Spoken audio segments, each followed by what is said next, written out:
to go ahead and talk to you a little bit about how you might be able to generate a little bit more power with some of your exercises, especially your upper body exercises.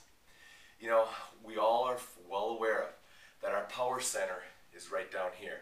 It's our trunk and our hips. And when I look at band training, it's always been about core stability, hip stabilization and explosion, and then incorporating upper body strengthening like normal movements would.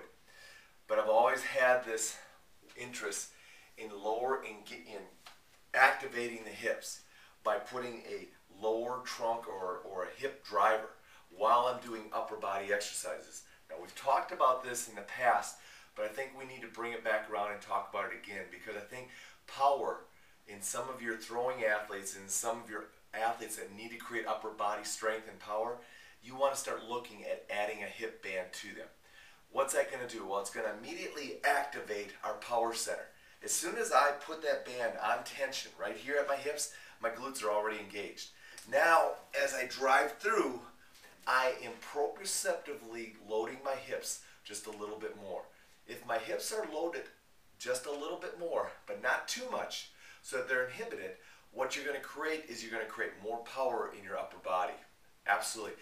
When you get done loading with the hip, and then you go ahead and you strength train your upper body using that hip band, you're going to immediately find that you can create more power through your upper body because you're integrating the entire system. So here's a little tip for you.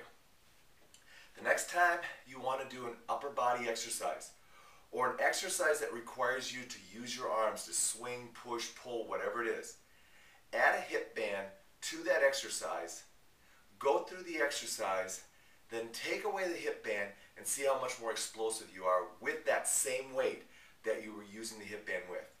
Try it and see what you think. The other thing is, make sure when you load the hip band, don't overload it with a big band. Make it a small band. Make it just enough so you know your hips are engaged. Don't overload it. You don't need that much. Try that tip and get back to me and let me know how your upper body power and your explosiveness starts to come into play even more with those exercises. I think you're going to notice a really cool difference.